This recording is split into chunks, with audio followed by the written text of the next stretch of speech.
It's actually not. I don't have it hooked up. Okay. I'm sorry. They're not on there. They're not? Let them know. I did. I said. Let them know it's on. I said we are live. He read it. He read it. When he's gone, I give people like 15 minutes.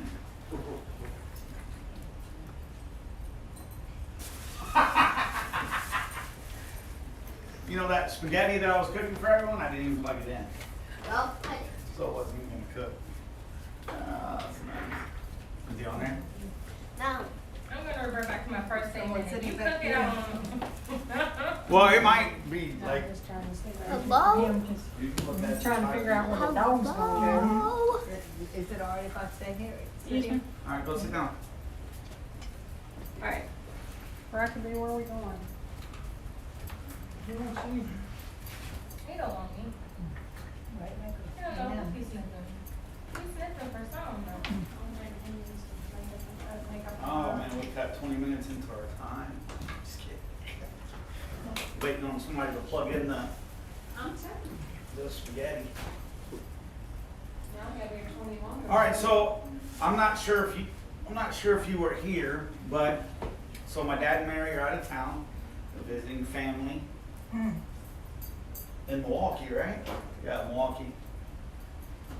So it's actually my week to teach anyway, and I was working on getting my lesson together and all that stuff.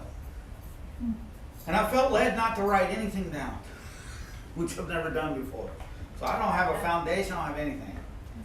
So I think the point is that we were supposed to be whatever the Spirit wants to teach us today, based off the scriptures that were given to us this week. So we have like a reading plan that we go through every single week. And we're doing it in as the best that we can in chronological order. And we started from Genesis, and we're going all the way to Revelation, but in chronological order. The best that you can get in chronological order. So this week we had a lot of very good things going on. So before we get started, let me just pray. Father, I thank you for this morning. I thank you for just being free. We didn't care about anything. We just wanted to surrender to you. Father, I just pray that your Spirit will move this morning and you will teach us whatever it is you want to teach. I'm decreasing so you can increase. So I just pray that your will be done and that you will, that our ears will hear what it is you have for us this morning. In Yeshua's name, amen. All right, so the first scripture is this black one. I'm just kidding. All right, so we got Matthew chapter 23. So I'm going to read until I feel like I'm not supposed to read. And stop if I feel like I'm supposed to stop. If you guys have something to say while I'm reading, please stop. But I will say this. So we've since we started in Genesis up to where we're at now in the Gospels, we've realized that this life, this word is a word of progression. So what's the main goal? Before the foundations of the world, he knew Lori.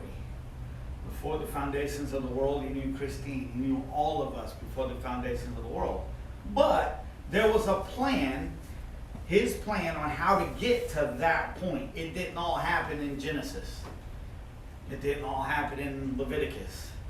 It didn't all happen in Matthew. The complete plan is all the way through Revelation, so we're learning that there are progressions. Now, that being said, even in this week's reading, I'm reading stuff and then not really, all the times that I've read it, I never read it as a progression, which we'll talk about that. Hopefully I don't forget what me and Lori talked about this morning, but again, we talked about a little bit of stuff, but I only want the Spirit to say whatever he's got to say today, so I'm going to take a back seat and we'll just read and we'll go from there. So I think it's important to realize who Yeshua is talking to. I think that's important. So we're going to start in Matthew 23 as soon as I take this logo off. to not be a distraction. Why would you watch the whole time? All right, so here we go. Matthew 23, 1 through 4. Then Yeshua spoke to the crowds and to his disciples. Who did he speak to? The crowds and to his disciples. Okay, so in the version I was reading in the New King James Version, it said the multitudes. So if you look up multitudes and you look up the definition of multitudes, it says A lot of people. that it's people. Well, it says what, Miss Connie? Multitude means a lot of people. It means people that just gathered around. So it doesn't mean any particular type of person. So he's speaking to the disciples and whoever just happened to be gathered around. All right, verse 2. The scribes and the Pharisees are seated in the chair of Moses. All right, so you're with me so far. Therefore, do whatever they tell you to observe, but don't do what they do, because they don't practice what they teach. So right now, that just lets you know that they're very hypocritical. All right, they tie up heavy loads that are hard to carry and put them on people's shoulders, but they themselves aren't willing to lift a finger to move them. No. They do everything to be observed by others. They enlarge their... You're going to have to tell me what that one. Phylacteries. And somebody knows what that is. I know what it is, but who knows what that is?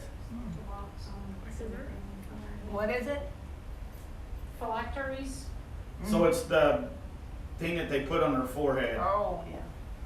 All right, so, and they lengthen their tassels, so they had to get them real long tassels. Now, here's the crazy thing. I watched a video, 2023 in Israel, and they were doing an Israel tour. And you got some people that have tassels go down to here. You got some that have them down here. They had kids that had tassels that were longer than their legs. So, like, why are we, you gotta examine yourself. Like, do they have to be children? That comes from the parents. But do the parents have to wear the long tassels that hang all the way down to the ground? I mean, are you trying to get attention? So you got to make sure that you're doing everything for the right reason, which we'll get to that later when we talk about that new commandment that I was talking about. Hopefully I don't forget that again. All right, they love the place of honor at banquets, the front seats in the synagogue. So they got to sit in the front seat, like Lori just bashed everybody to sit in the front seat. Just kidding. Greetings in the marketplaces and to be called rabbi by people. But as for you, do not be called rabbi, because you have one teacher, and you are all the brothers. Do not call anyone on earth your father, because you have one Father who is in heaven. And do not be called masters either, because you have one master, the Messiah. Verse 11, the greatest among you will be your servant. We'll get to that a little bit later when we talk about foot washing. Yes, you heard me say that, Dad, foot washing. The greatest among you will be your servant. Whoever exalts himself will be humbled, and whoever humbles himself will be exalted. But woe to you, scribes and Pharisees and hypocrites. So we've already determined that they are hypocrites. You lock up the kingdom of heaven from people, for you don't go in, and you don't allow those entering to go in. Woe to you, scribes and Pharisees, hypocrites. You devour widows' houses and make long prayers just for show. This is why you will receive a harsher punishment. Woe to you, scribes and Pharisees, hypocrites. You travel over land and sea to make one proselyte. How do you say that? Is that it? Okay. And when he becomes one, you make him twice as fit for hell as you are. Verse 16. Woe to you, blind guides, who say, whoever takes an oath by the sanctuary, it means nothing. But whoever takes an oath by the gold of the sanctuary is bound by his oath. Blind fools, for which is greater, that gold or the sanctuary that sanctified the gold? Verse 18. Also, whoever takes an oath by the altar, it means nothing. But whoever takes an oath by the gift that is on it, it is bound by his oath. Blind people, for which is greater, the gift or the altar that sanctifies the gift? Therefore, the one who takes an oath by the altar takes an oath by it and by everything on it. The one who takes an oath by the sanctuary takes an oath by it, and by him who dwells in it. Verse 22, and the one who takes an oath by heaven takes an oath by God's throne, and by him who sits on it. Woe to you, scribes and Pharisees, hypocrites! You pay a tenth of mint, dill, and cumin, yet you have neglected the more important matters of the law: justice, mercy, and faith. These things should have been done without neglecting the others. 24. Blind guides, you strain out a gnat, yet gulp down a camel. Verse 25. Woe to you, scribes and Pharisees, hypocrites! You clean the outside of the cup and the dish, but the inside are full of greed and self-indulgence. Blind Pharisees, first clean the inside of the cup, so the outside of it may also become clean. How many people know people that clean the outside of their cup, but they on the inside, they're just as dirty as can be? I know a few people like that they always got to look really, really good. They always got to act a certain way, but that's not really how they act. They act completely different. Woe to you, scribes and Pharisees, hypocrites! You are like whitewashed tombs, which appear beautiful on the outside, but inside are full of dead men's bones and everything and every impurity. Verse 28. In the same way, on the outside you seem righteous to people, but inside you are full of hypocrisy and lawlessness. Verse 29. Woe to you, scribes and Pharisees, hypocrites! You build the tombs of the prophets and decorate the monuments of the righteous. And you say, if we had lived in the days of our fathers, we wouldn't have taken part with them in shedding the prophets' blood. You therefore testify against yourselves that you are sons of those who murdered the prophets. Fill up then the measure of your father's sins. Snakes, brood of vipers, how can you escape being condemned to hell? This is why I'm sending you prophets, sages, and scribes. Some of them you will kill and crucify, and some of them you will flog in your synagogues and hound from town to town. So all the righteous bloodshed on the earth will be charged to you, from the blood of righteous Abel to the blood of Zachariah, son of whom you murdered between the sanctuary and the altar. I assure you, all these things will come on this generation. Verse 37. Jerusalem, Jerusalem, the city who kills the prophets and stones those who are sent to her. How often I wanted to gather your children together as a hen gathers her chicks under her wings. Yet you are not willing. See, your house is left to you desolate. For I tell you, you will never see me again until you say, blessed is he who comes in the name of the Lord. So does everybody know who's being talked about at the moment? But who was all there? The disciples and the people that were gathered around. Does anybody have anything to say about 23, because it's setting up for 24? Actually, I don't even think we go to 24 yet. Hold on one second. We don't. We go to Luke. So are we good with 23? All right, let's go to Luke.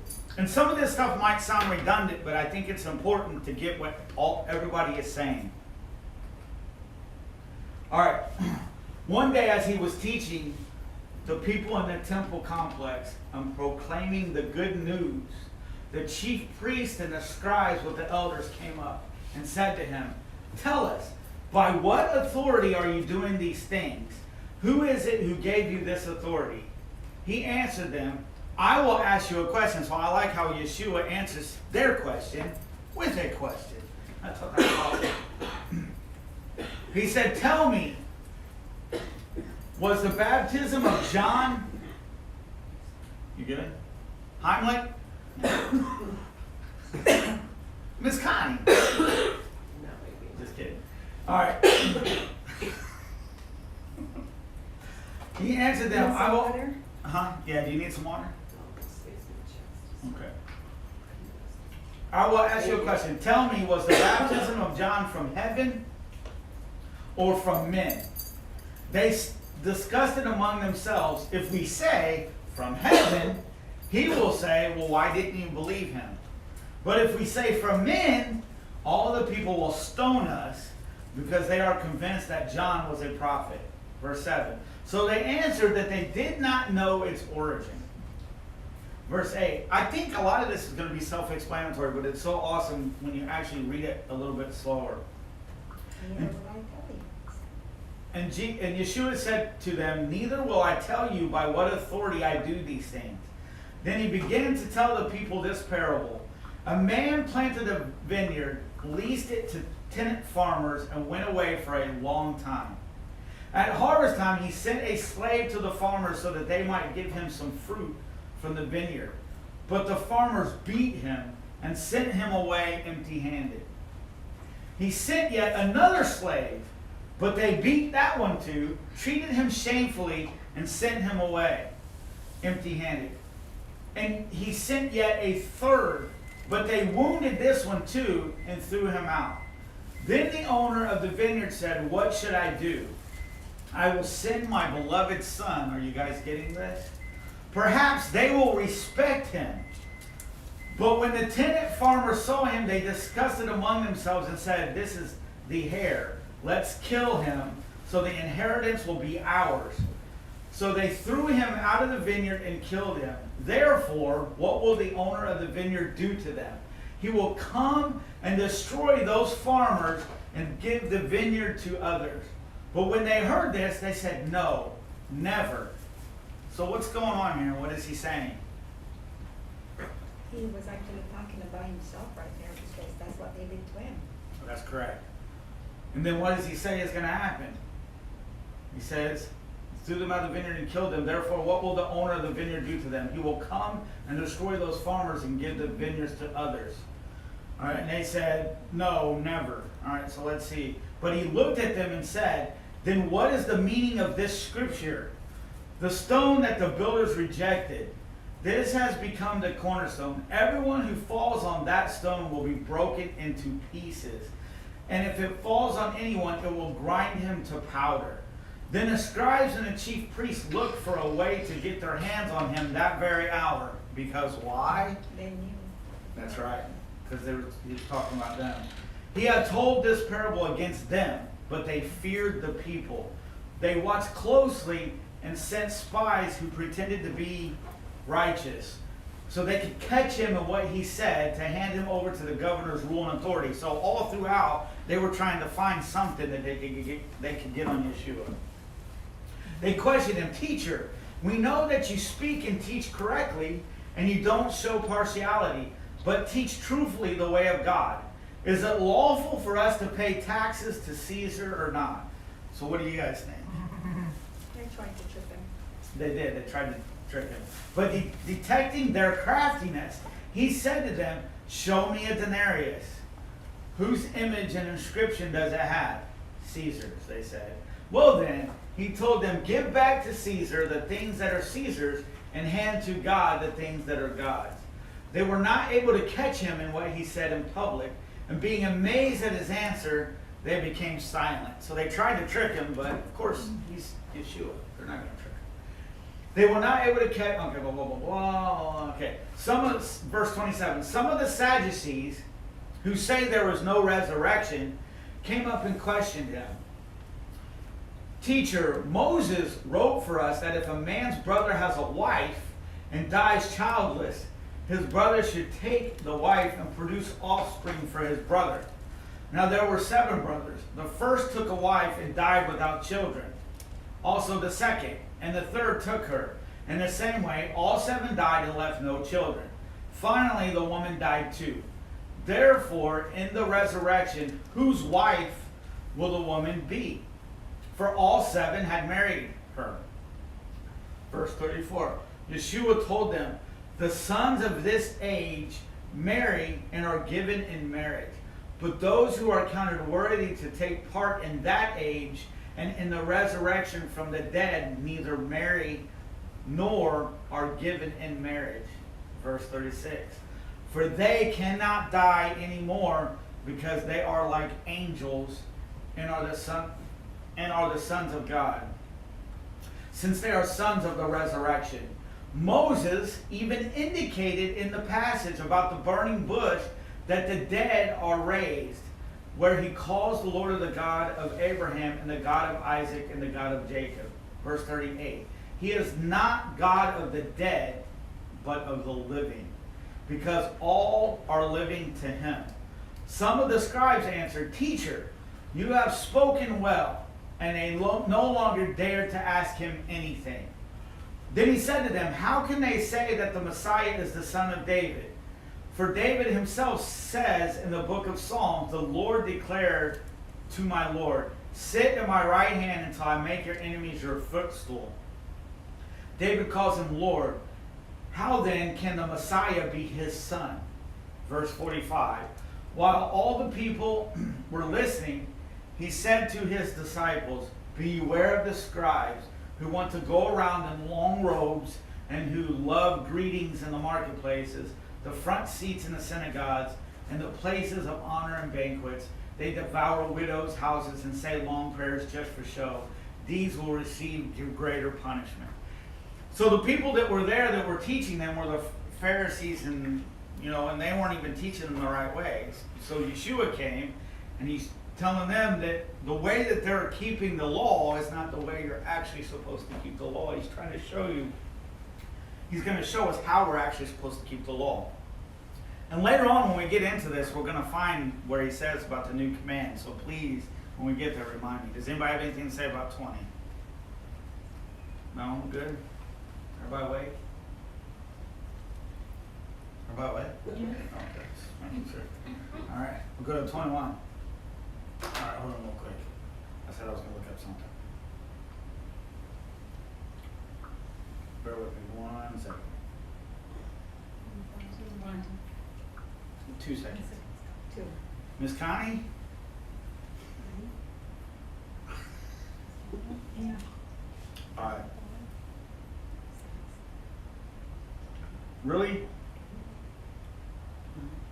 Can you do something with her? I mean, that's All only right. a second at this point. Second. I said, like a second. Hey, they're picking on me. 1 second. You guys aren't here, they're picking on me. 1 All right. second is 10 seconds. All right, let's go to 21. We might not read all of this either. He looked up and saw the rich dropping their offerings into the temple treasury. He also saw a poor widow dropping in 2 tiny coins. I tell you the truth, he said, the poor widow has put in more than all of them. For all these people have put in gifts out of their surplus. But she, out of her poverty, has put in all she had to live on. So she gave him everything. She didn't just give him stuff because they had the money to give it. She gave him everything. And that's what he expects us to do. Give him everything, not hold anything back. Verse 5.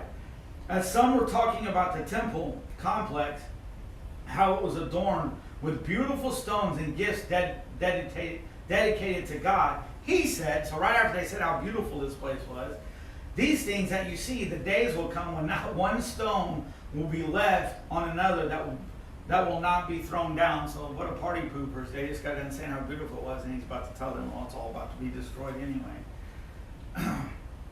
These things that you see, the days will come when not one stone will be left another. Okay, teacher, verse 7, teacher, they asked him. So there's 2 questions they ask. When will these things be, and what will be the sign when these things are about to take place? Okay, 2 questions. Then he said, watch out that you are not deceived. For many will come in my name saying, I am he, and the time is near. Don't follow them. When you hear of wars and rebellions, don't be alarmed. Indeed, these things must take place first, but the end won't come right away. Then he told them, nations will be raised up against nations and kingdom against kingdom. There will be violent earthquakes and famines and plagues in various places, and there will be terrifying sights and great signs from heaven. But before all these things, they will lay their hands on you and persecute you. Before all these things, they will lay their hands on you and persecute you.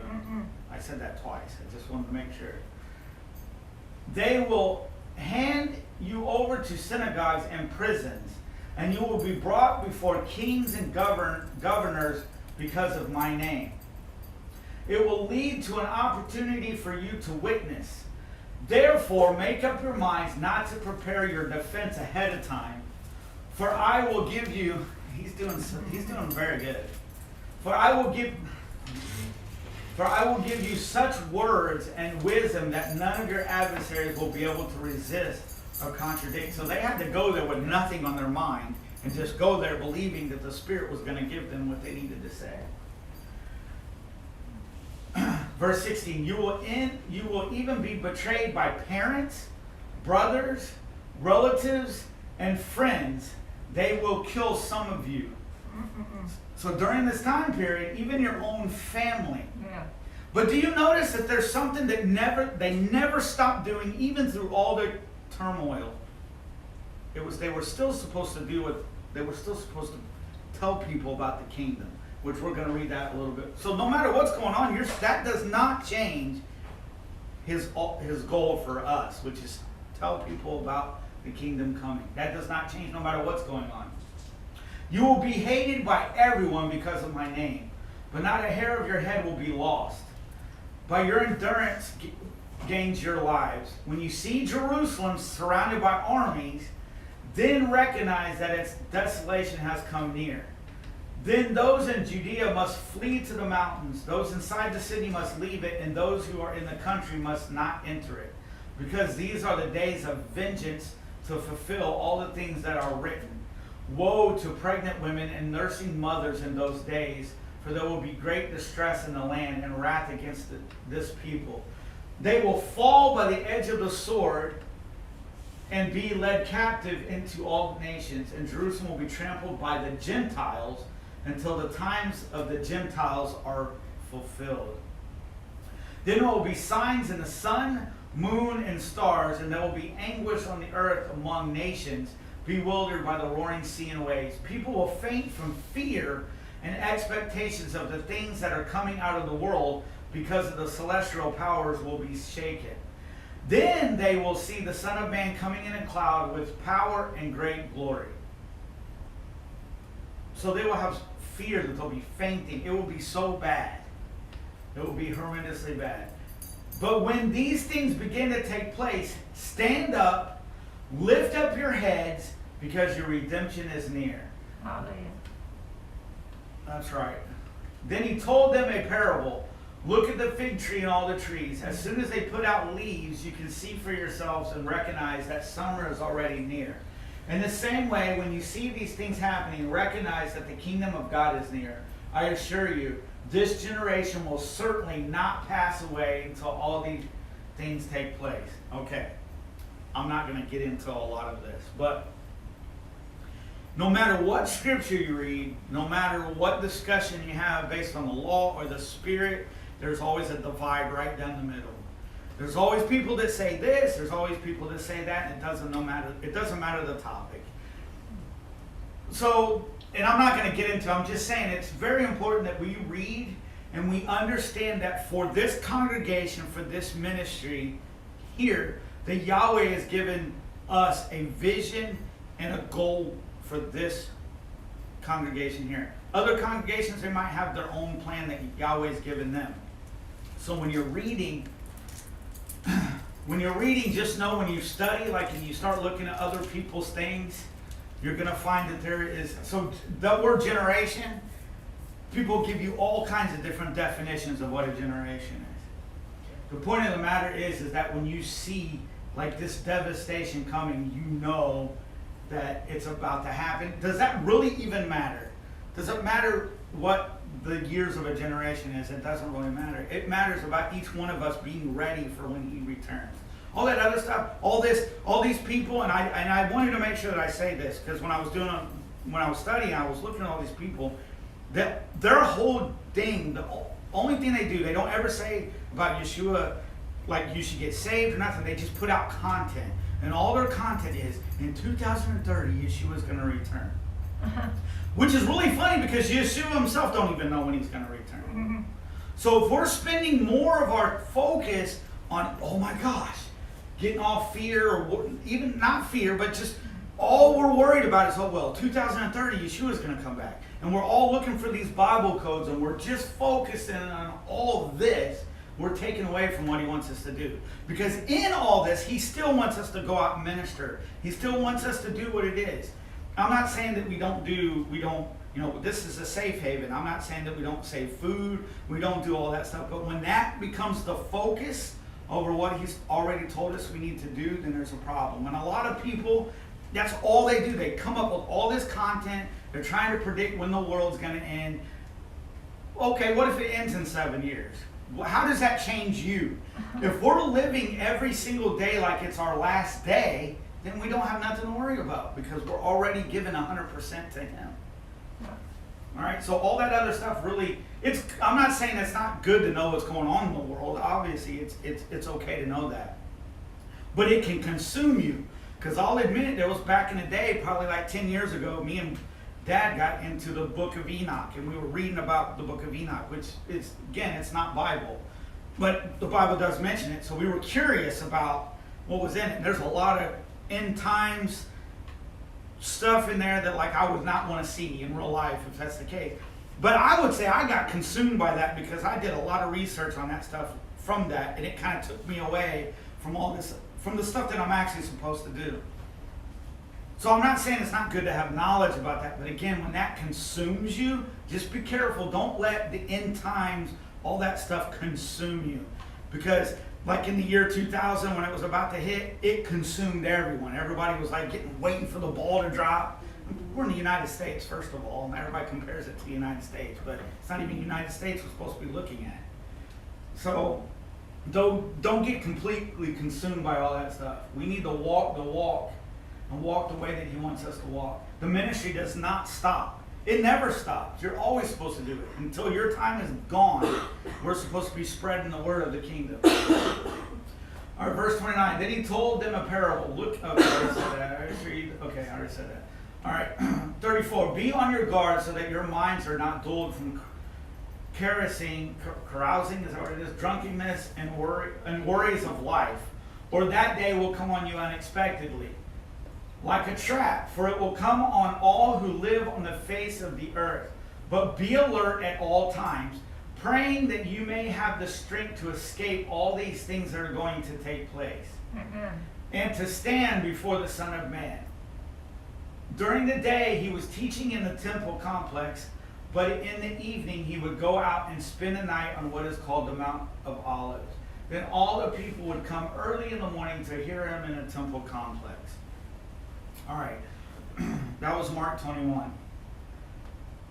Does anybody have anything to say about that? So you said Mark, that's. No, I'm going to Mark, sorry, that was Luke 21. See, I was just making sure you were awake.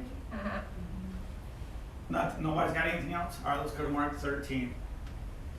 Hold on, let me look real quick. I didn't write anything down, but I do have. Mark 13. Yes, ma'am. And we're going to start, we're going to go to 14. Bear with me a moment.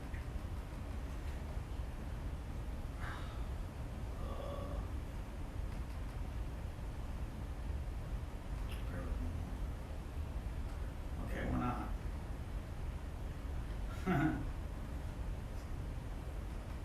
We're not going to read all that because, all right, we'll try. I don't know, it's acting weird.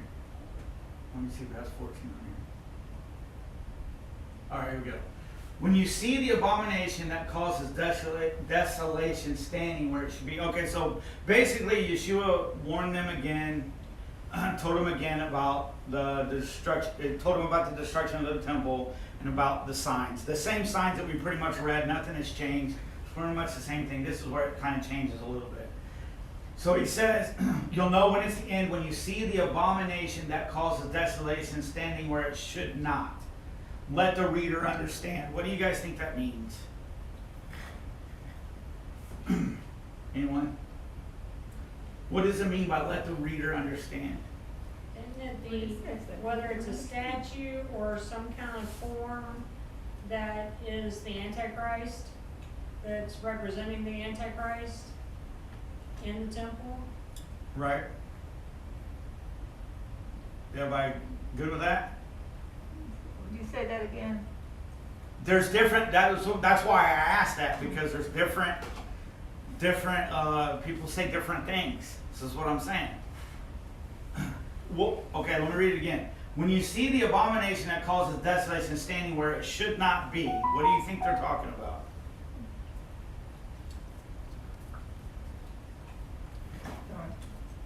No one knows. Okay. Do you think anybody really knows? Makes sense what you're saying, though. You're asking what the abomination is? You said, let the reader, or what does that mean? Let the reader understand. Okay, when they're talking about in Joel, when he's talking, is it Joel or Jeremiah? No, wait, what is it? Hold on. Okay, let's continue, and then we'll answer the question in a second.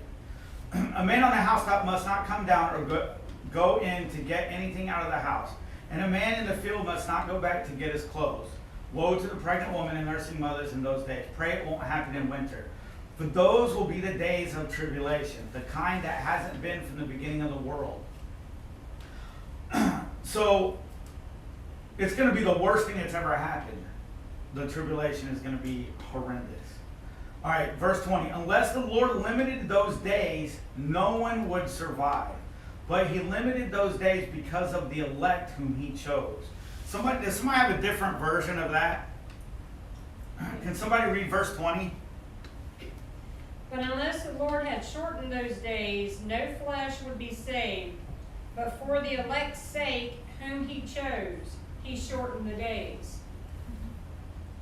Is that, what version is that? New King James. Okay.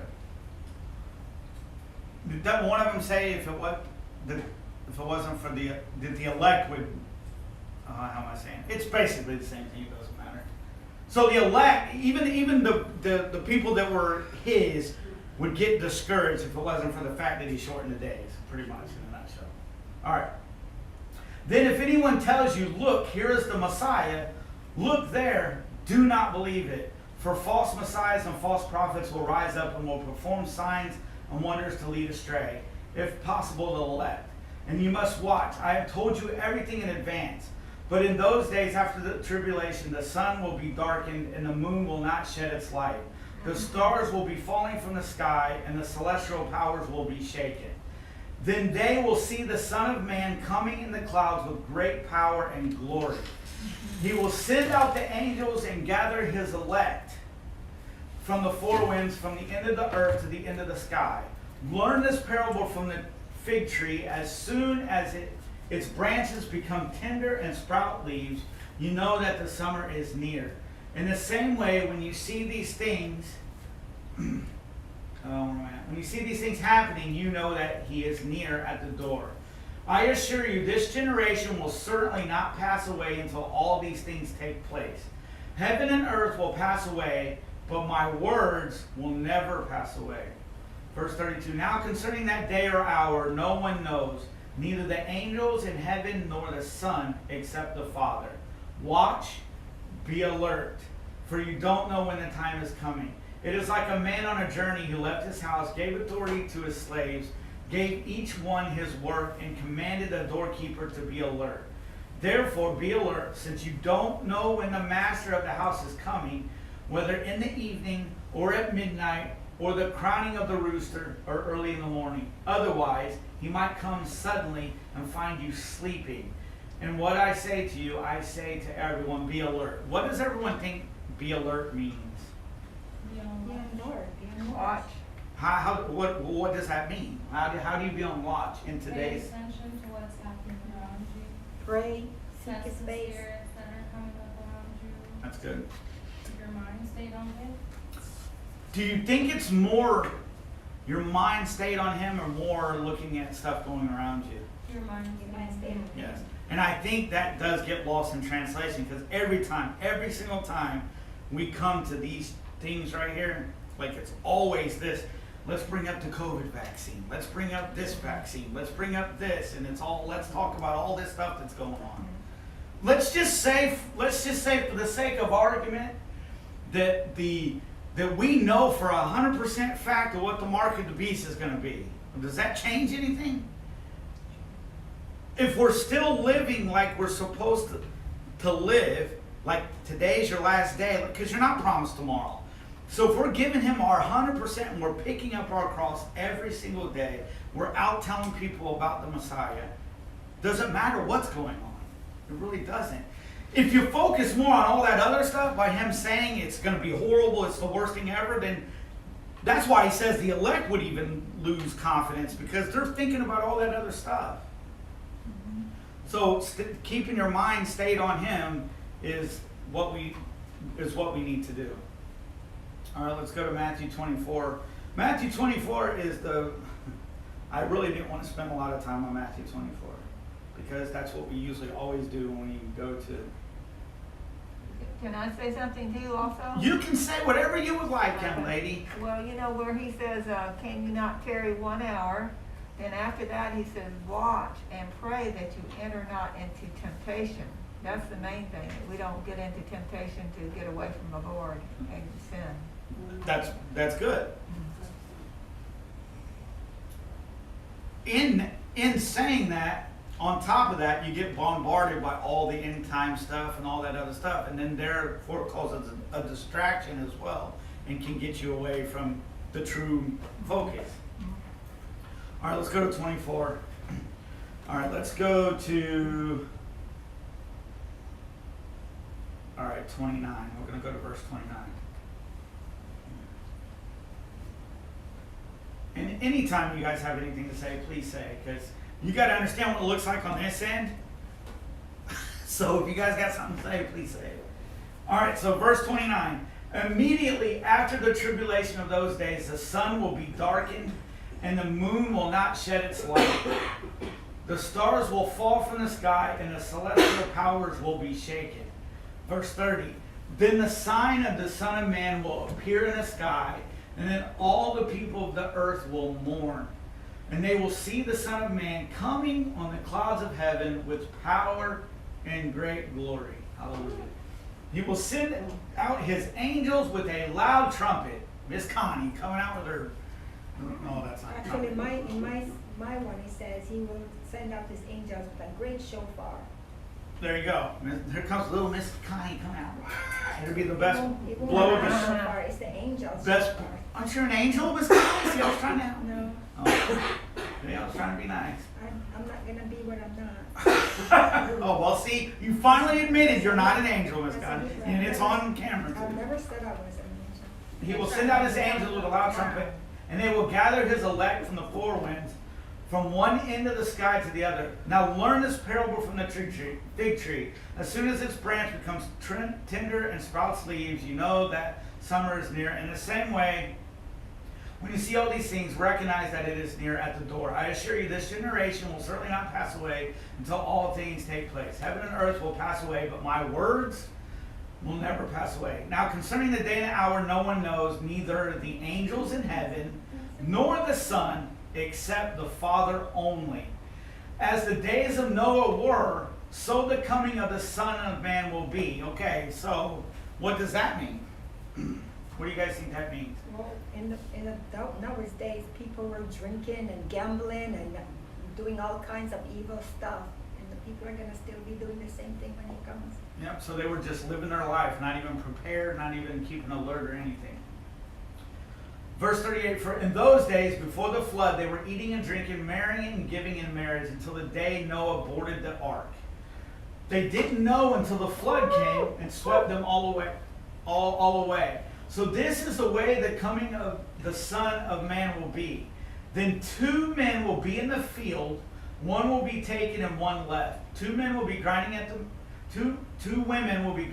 the mill, one will be taken away and one left. We read this last week. Therefore be alert, since you don't know what day your Lord is coming. But know this, if the homeowner had known what time the thief was coming, he would have stayed alert and not let his house be broken into. This is why you also must be ready, because the Son of Man is coming at an hour you do not expect. Who then is a faithful and sensible slave, whom his master has put in charge of his household, to give them food at the proper time? That slave whose master finds him working when he comes will be rewarded. I assure you, he will put him in charge of all his possessions. But if that wicked slave says in his heart, my master is delayed, and start to beat his fellow slaves, and eats and drinks with drunkards, that slave's master will come on a day he does not expect, and at an hour he does not know. He will cut him to pieces and assign him a place with the hypocrites. In that place there will be weeping and gnashing of teeth. I don't think anything is to be said about that. I think that's pretty self-explanatory. Anybody have anything to say about Matthew 24? I think the verse you were looking for earlier was in this one, verse 24. It says, for false Christ and false prophets will rise and show great signs and wonders to deceive, if possible, even the elect. Yes, there you go. Okay. I knew it was one of those. All right, Matthew 25. Let me see what this one says real quick. All right. Then the kingdom of heaven will be like 10 virgins who took their lamps and went out to meet the groom. 5 of them were foolish and 5 were sensible. When the foolish took their lamps, they didn't take oil with them, but the sensible ones took oil in their flasks with their lamps. Since the groom was delayed, they all became drowsy and fell asleep. In the middle, wow, hold on, sorry. In the middle of the night. Yeah, I know, my thing's acting up. Where did I leave off at? 6. Verse 6? Mm-hmm. Okay. In the middle of the night, thank you, Miss Connie, there was a shout, here's the groom, come out to meet him. Then all those virgins got up and trimmed their lamps. But the foolish one said to the sensible ones, give us some of your oil because our lamps are going out. The sensible ones answered, no, there won't be enough for us and for you. Go instead to those who sell and buy oil for yourselves. So I wouldn't doubt it in the times when we have all of our stuff carried out that some of our family and friends who did not prepare are going to be the ones to try to come and get it from all of us and try to tear us down and all that other stuff. That stuff is definitely going to happen. All right, 10. Wait, go into the... Okay, no, there won't be enough for us, for you. Go instead to those who sell and buy oil for yourself. Verse 10. When they had gone to buy some, the groom arrived. So as they were going to buy, the groom arrived. Then those who were ready went in with him to the wedding banquet, and the door was shut. Later the rest of the virgins also came and said, Master, Master, open up for us. But he replied, I assure you, I don't know you. Therefore be alert, because you don't know either the day or the hour. Verse 14, for it is just like a man going on a journey. He called his own slaves and turned over his possessions to them. To one he gave 5 talents, to another 2, and to another 1, to each according to his own ability. Then he went on a journey immediately. The man who had received 5 talents went, put them to work, and earned 5 more.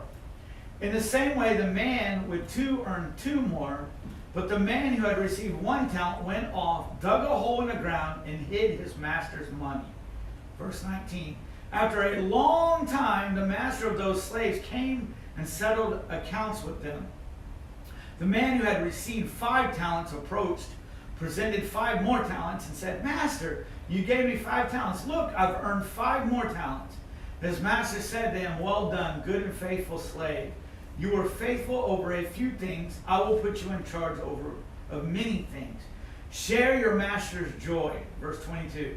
Then the man with 2 talents also approached. He said, Master, you gave me 2 talents. Look, I've earned 2 more talents. His master said to him, well done, good and faithful servant. You were faithful over a few things. I will put you in charge of many things. Share your master's joy. Then the man who had received 1 talent also approached and said, Master, I know you. You are a difficult man, reaping where you haven't sown and gathering where you haven't scattered seed. Verse 25, so I was afraid and went off and hid your talent in the ground. Look, you have what is yours. But his master replied to him, you evil, lazy slave. If you knew that I reap where I haven't sown and gathered where I haven't scattered, then you should have deposited my money with the bankers, and when I returned, I would have received my money back with interest. So take the talent from him and give it to the ones who has 10 talents. For to everyone who has," I hit that too early, "more will be given, and he will have more than enough. But from the one who does not have, even what he has will be taken away from him, and thrown this good-for-nothing slave into the outer darkness. In that place where there will be weeping and gnashing of teeth. When the Son of Man comes in his glory and all the angels with him, then he will sit on the throne of his glory. All the nations will be gathered before him, and he will separate them one from another, just as a shepherd separates the sheep from the goats. He will put the sheep on his right and the goats on the left. Then the king will say to those on his right, 'Come, you who are blessed by my Father, inherit the kingdom prepared for you from the foundations of the world.'" So it's the plan from the foundations of the world. He thought of you in the very, very beginning. Verse 35. "For I was hungry, and you gave me something to eat. I was thirsty, and you gave me something to drink. I was a stranger, and you took me in. I was naked, and you clothed me. I was sick, and you took care of me. I was in prison, and you visited me." Then the righteous will answer him, "Lord, when did we see you hungry and feed you, or thirsty and give you something to drink? When did we see you a stranger and take you in, or without clothes and clothe you? When did you see you sick or in prison and visit you?" And the king will answer them, "I assure you, whatever you did for the one of the least of these brothers of mine, you did for me." Then he will also say to those on the left, "Depart from me, you who are cursed, into the eternal fire prepared for the devil and his angels." So he wants us to be a servant. Yeah. Serve. Not hold everything to ourselves. Not be thinking about ourselves. That's literally what the Pharisees and them did, is they were constantly thinking about themselves.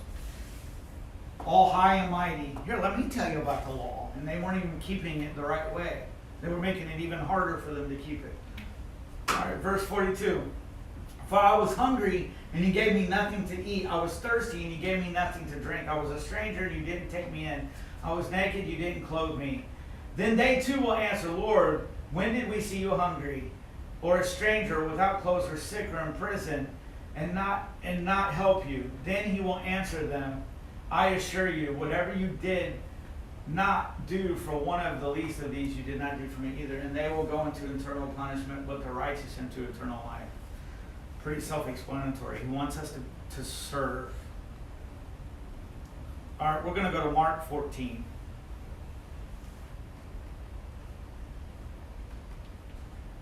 Does anybody have anything in Matthew 26? Lori, do you have anything? No. I know you said you had a couple of things.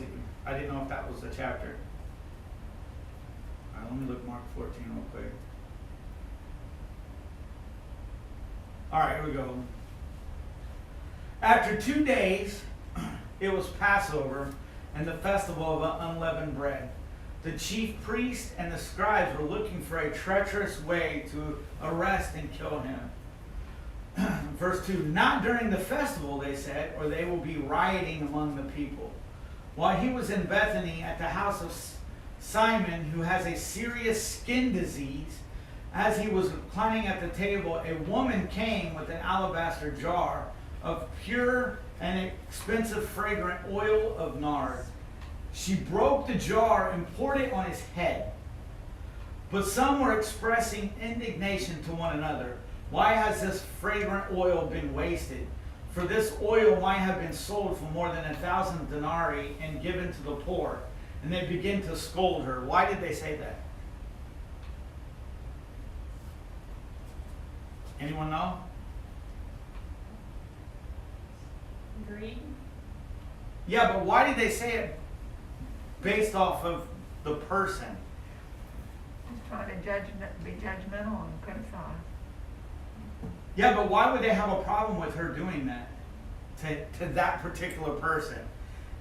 Maybe we should look that one up. Somebody should look up. Go ahead. The one who Moses said it was the one who carried the purse, and he was a thief. And he wasn't really caring about the poor because poor was with him all along. What he cared about was the money that was in the bag so he Right. could have it. So he thought it was a waste of perfume that this woman was pouring it on Yeshua's feet when they could have sold it and he could have had the money in his bank. Because wasn't he taking the money for himself anyways? Okay, so if we go back to verse 3, let's look at 3 for a second. While he was in Bethany at the house of Simon, who had a serious skin disease, as he was reclining at the table, a woman came with an alabaster jar of pure and expensive fragrance. She broke the jar and poured it on his head. Whose head did she pour it on? Sure.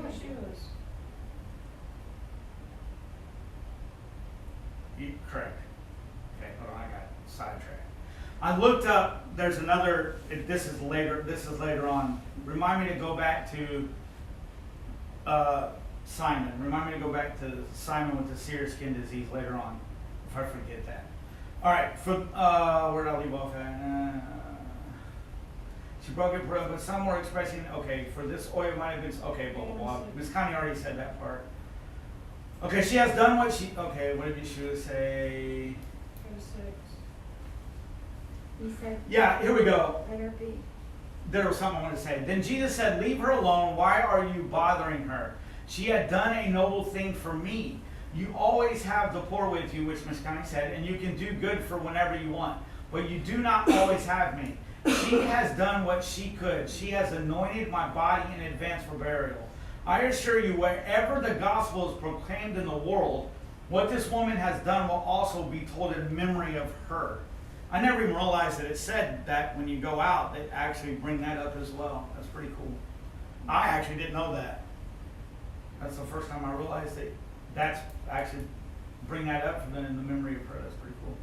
All right, verse 10. Then Judas Iscariot, one of the 12, went to the chief priests to hand him over to them.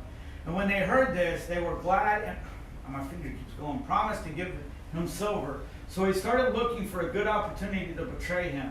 On the first day of unleavened bread, when they sacrificed the Passover lamb, his disciples asked him, where do you want us to go and prepare the Passover so you may eat it? So he sent 2 of his disciples and told them, go into the city, and a man carrying a water jug will meet you. Follow him.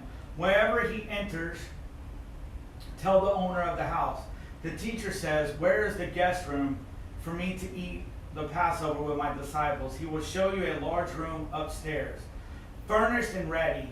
Make preparations for us there. So the disciples went out, entered the city, and found it just as he had told them, and they prepared the Passover. When evening came, he arrived with the 12. While they were reclining and eating, Yeshua said, I assure you, one of you will betray me, one who is eating with me. They began to be distressed and to say one by one, surely not I. He said to them, it's one of the 12, the one who is dipping his hand with me in the bowl. For the Son of Man will go just as it is written about him. But woe to that man by whom the Son of Man is betrayed. It would have been better for that man if he had not been born. As they were eating, he took bread, blessed and broke it, and gave it to them, and said, take it, this is my body. Then he took a cup, and after giving thanks, he gave it to them, and they all drank from it, and said to them, this is my blood that establishes the covenant. It is shed for many. Is that something that you wanted to? Yeah, that was just something that kind of hit me. Him talking about, this is my blood of the new covenant, which is shed for many. Yeah. Well, what did you find? Well, I mean, what?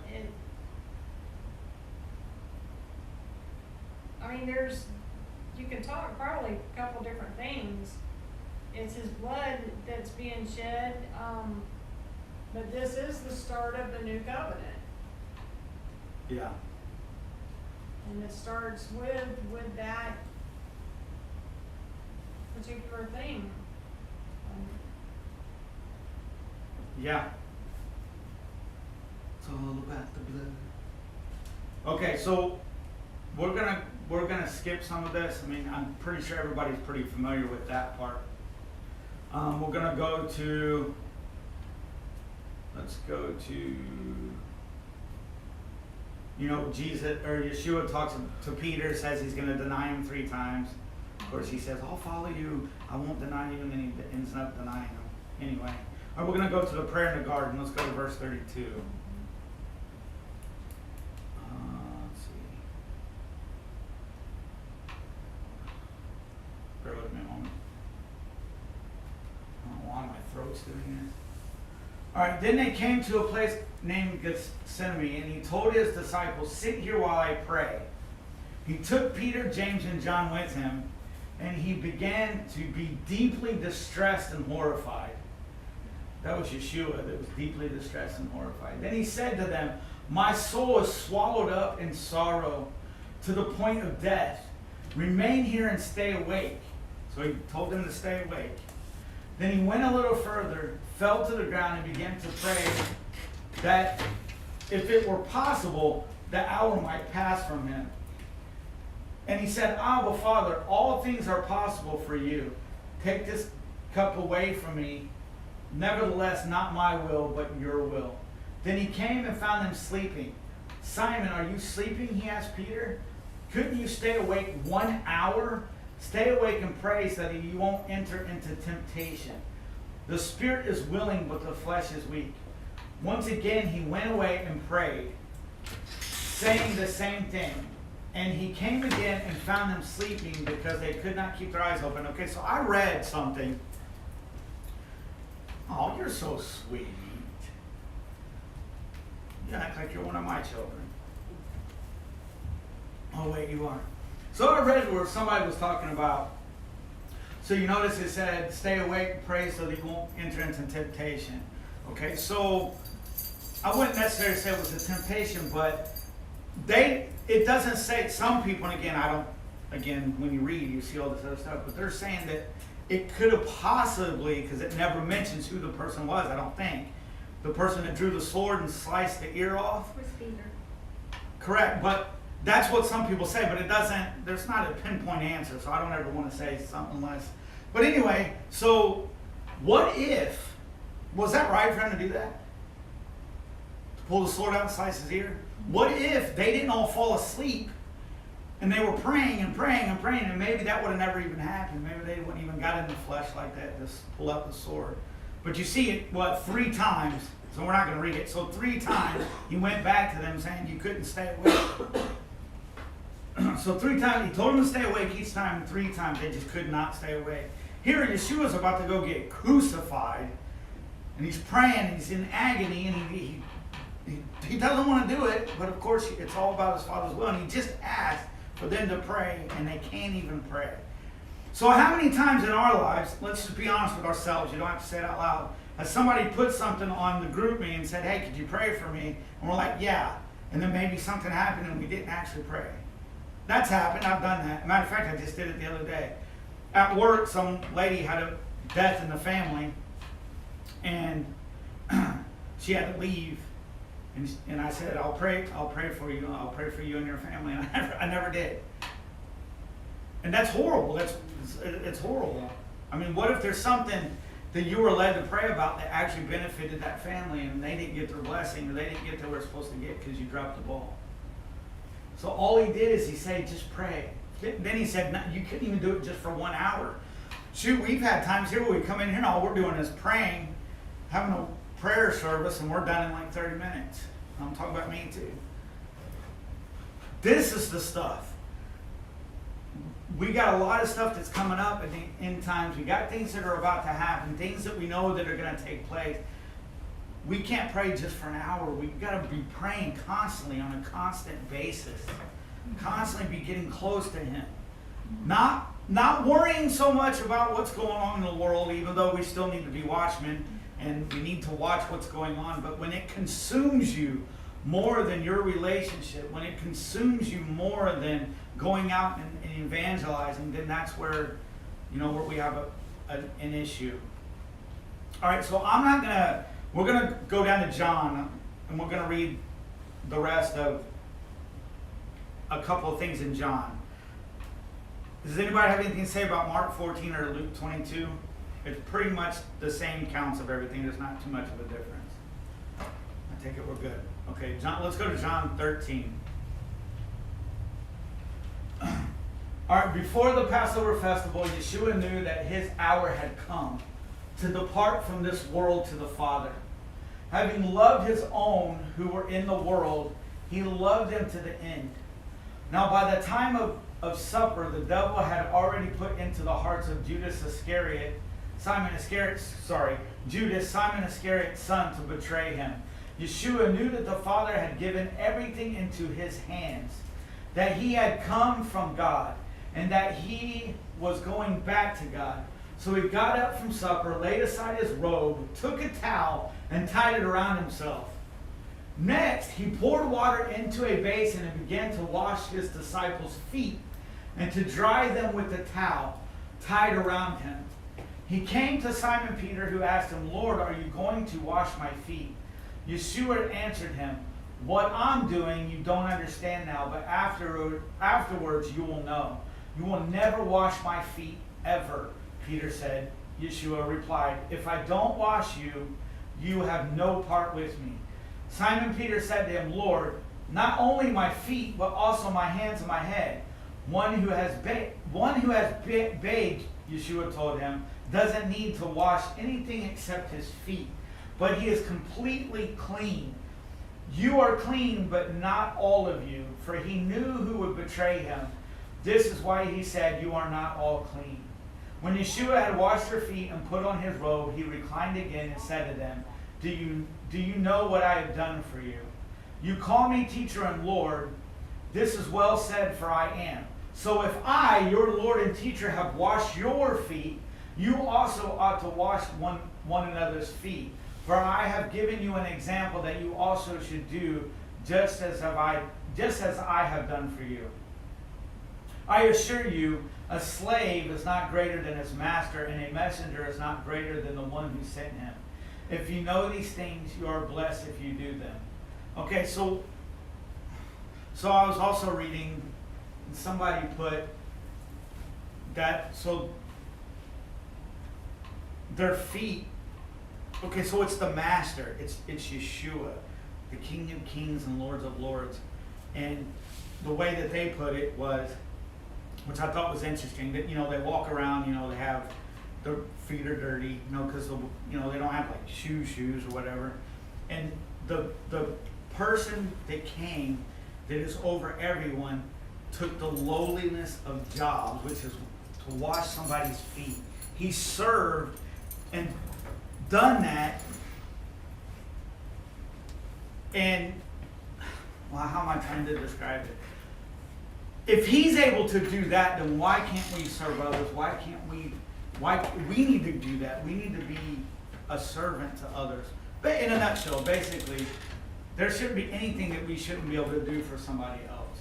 That poor homeless guy that came up to me and I pushed him away, again, it reminded me, and again, it's not foot washing. Obviously, I'm not going to let any of you wash my feet. You guys know that. What would Yeshua do? He would definitely not turn him away. I know there's certain times when maybe you don't, but to do, I just pretty much, he was talking to me and I just acted like I didn't hear him. And I felt completely horrible, because that's not anything, that wasn't good at all. So, it really is. So what did the Pharisees not do? They didn't do things like this. They were all about themselves. All about themselves. And that's what Yeshua is really trying to portray here. It's his love. His love for others. Put others before yourself. Do you know which chapter the new command was in? I know it's in one of the Johns. I think it might be 14. Again, I didn't write anything down, so I need some remembrance. Oh, here we go. Let's see if this is it. Can somebody look that up? It's either in John. I don't know how you would look that up. Yeshua says, For I give you a new command. For I give you love one another yes. as I love you. Yeah, I think it's in John. Bear with me a moment. John 13,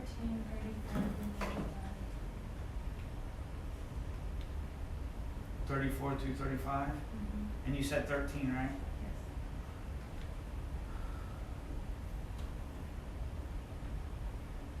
Okay. Can somebody find the two commands?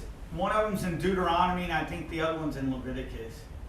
One of them says, love the neighbor, or love the Lord with all your heart, mind, and soul, and strength. And then the other one says, He says, the greatest commandments is to love the Lord your God with all your heart, with all your soul, and with all your mind, and love your neighbors as you love yourself. These two commandments hang all the laws and the prophets. gotcha. But the two laws that are written in the Torah. Do you know which ones I'm talking about, Lori? Dude, I don't have my phone in here. All right, hold on. There's the reason I'm saying this. This will be the last thing right here. So so we spent however many years, and we went back to the Old Testament, and we learned about the Torah. We learned about Genesis to Deuteronomy, whatever. And you see, again, there's always two sides of the fence. There's always, these people say this, Torah people say this. There's progression. There's progression in the word. And in the Torah it says, I'm hoping Lori can find it because I can't. I know one of them's in, okay, hold on. Leviticus 19:18. All right, hold on, let me pull that up. Leviticus 19:18. All right, let me read that one. And I want you to tell me the difference. 19:18, you said? 19:18. 19:18. You shall not. Okay, you shall not take vengeance nor bear any grudge against the children of your people, but you shall love your neighbor as yourself. I am the Lord. Okay, so here we go. When he had gone out, I went back to, this is 34, right? Okay, if God is glorified with him, God will also glorify him in himself and will glorify him at once. Children, I am with you a little while longer. You will look for me, and just as I told the Jews, where I am going, you cannot come. So now I tell you, I give you a new commandment. Love one another just as I have loved you. You must also love one another. What's the difference?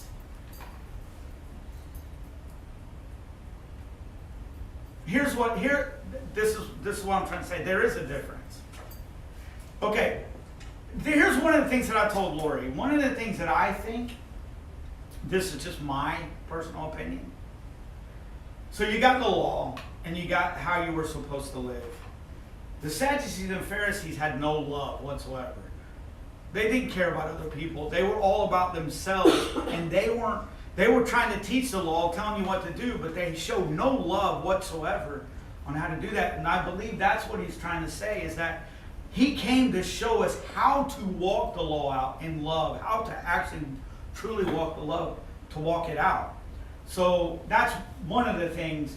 Why would he call it a new commandment when technically it was described to love back then? So what's the difference? Why would he call it a new commandment? Anybody have any insight? Well, they are different. Okay. So this one says, love one another just as I have loved you. You must also love one another. That one says, love your neighbor as yourself. And I think the difference is where they are. So back in That's the good. Leviticus times, they knew who their neighbors were. They were people that they grew up with. They were in the same areas. But this is a much broader spectrum. Good. It's because everybody should be loved by you, despite how they're treating you. Good You point. must love them Yes. as he loves us. Yes. Because what I was going to finish is that we have to understand that there's time periods, there's ages, and there's specific things that are done for specific time frames. For example, in the beginning, even though the foundation of the world was that all humanity comes to know Yeshua, but it wasn't like that in the beginning. In the beginning, Yahweh picked Israel. Okay, so he picked Israel. Israel was supposed to go out and minister to the nations, which they kind of failed at that. Then Yeshua came. Yeshua came for what? What did it say he was here for? He was here to bring the law for the lost sheep of Israel. And he's teaching the he's teaching the disciples. He's teaching, the disciples are going, but he says, do not go to Samaria, do not go there yet. Let's focus in the Jewish part. Then before he ascends to heaven, then he says, go to all the nations and preach. Then they end up going out, and then they end up later on in Acts and all that. Then now they start going out to all the other nations. So what I'm saying is there's progression. Right. The plan from the very beginning, I got you, Miss Connie, was for he knew who was going to be saved. He knew every single one of us. He knew who were going to be the ones to be saved, but there was a process to get to that point. And go ahead, Ms. Connie. So back in those days, you loved people who loved you. Just like he said, an eye for an eye and a tooth for a tooth. Right. You did to somebody what they do to you. So if Correct. somebody loves you, then you love them back. But now he's saying, this is not the way I want it now. Love even the people who don't love you. Because he said that. If you only love the people who love you, well, what's good in that? Because even the sinners do that. But now I want you to love the people who don't even love you. But even to tack on that, because it's not, he didn't change it. Correct. He gave Thank you for us- saying that. He gave us more details on it because, like she said, those people did love whoever loved them, but it was easy to love whoever loved them because they knew them. So it wasn't you going out of your way because you traveled with those people, you camped with those people, this You was see them all your the time. home. So they loved you because they wanted to honor That's good. Yahweh. That's good. So you had to love, so you love them in return. But now that you're introduced to different people who, some of them are, Samaritan, and some of them are Greek, some of them Very are good. Romans, whatever, you still have to give that same kind of love that you would give if they were just like you. You Well, remember how, sorry. No, You okay, ladies. remember how he went out of his way to say that a man was traveling and he got beaten by robbers and they stole everything. And he said a priest passed by, looked at him and went on the other side of the Yep. road. And so many people came by and looked, and then he said, but the person who took care of him and gave him money, gave the innkeeper money to take care of him, he said that person was a Samaritan. He went out of his way to say it was a Samaritan. It wasn't somebody they knew, it was a stranger that took care of him. And he said, so who was your neighbor at this point? The Samaritan, because that's who it was that took care of him. Yeshua's the man. He showed us how we're supposed to live this walk. But it's cool that you brought that up because, even back then, like when they did specific things back in the day, they were all under the same umbrella. They knew exactly what was going on. So if this happened, they knew the consequences of this. We're not under the same umbrella per se because we're all scattered out all over the place. So you do things a little bit different. It's not that the law has been done away with, because it hasn't been done away with. But there's certain things that you do a little bit different based off time, culture, where you're at now. But one of the things that he points out, and it was something that I think even Lori brought it up, is that it said back then you were told that this is adultery. But if you even look at a woman, so there's like Christine said, he goes a little bit further. Now, I look at it like this. Maybe we're held to a little bit even more of a higher standard now. And the reason I say that is because I can tell you this. If I sent my daughter or my son, because I do have a son, to die for all of you people, I would expect a little bit more. I'm just kidding. But I'm just saying, it seems like to me, after Yeshua came and he died, all the stuff that was presented, like there's more clarification on what. Like it seems like it's a little bit harder, to be honest with you, because now if you even look at a woman, you're committing, as opposed to actually committing the physical act. So there is progression, and that's the thing. How do we apply in 2023, and how do we live? So we have Yeshua showing us how to walk it out. He's letting us know. He's giving us warning. He's letting us know that he's coming back. Are we going to be the people on the other side that says, well, you guys have been saying that for millions of years and not be prepared? Are we going to be the other side of the fence that they're so overly filled with, oh my God, 2030, and they're missing the main purpose, which is getting closer to Him, looking up, getting prepared. So here's another thing. In the New Testament, in the commandments, He said one of the commands was, "Thou shalt not kill." Right. Everybody knew that. If you shoot somebody or if you stab somebody, they can die. Thou shalt not kill. But then He said, if you hate It's your your brother, brother, you have already committed murder.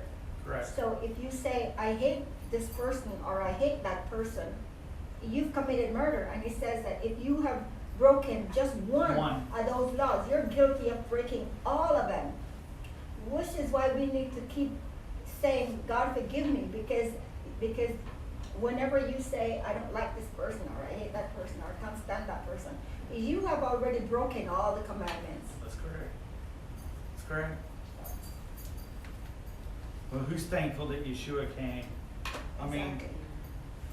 you know, it's just awesome that we're here in 2023 when we can read the whole book. Now we know what the whole book says from Genesis to Revelation. Not that we know the whole book, because you constantly get new revelation. All right, cool. Anybody have anything else to say before we close? All right, Christine, can you close us out, please, and pray for the food? Lord, I thank you for today, Father. I thank you for your word. I thank you for the plan that you have in the service, Lord. I just pray, Father, that there is people who were either watching or just here, Father, that there's something that we took with us, Lord. And I pray for every hand that prepared the food, that blesses the food, Father, that it will be nourishment to our bodies, and that this will be a good time for fellowship. In Yeshua's name, amen. Amen. Now let's eat.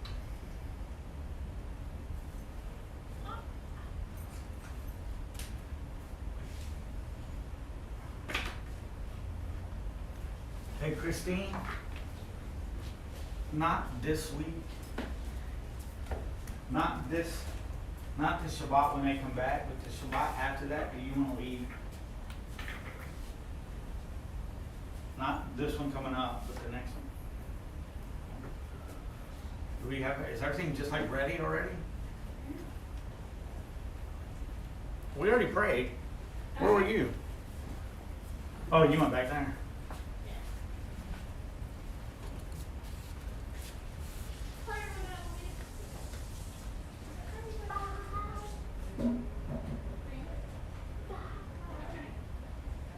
Love you. Bye-bye. Have a good day. Peace.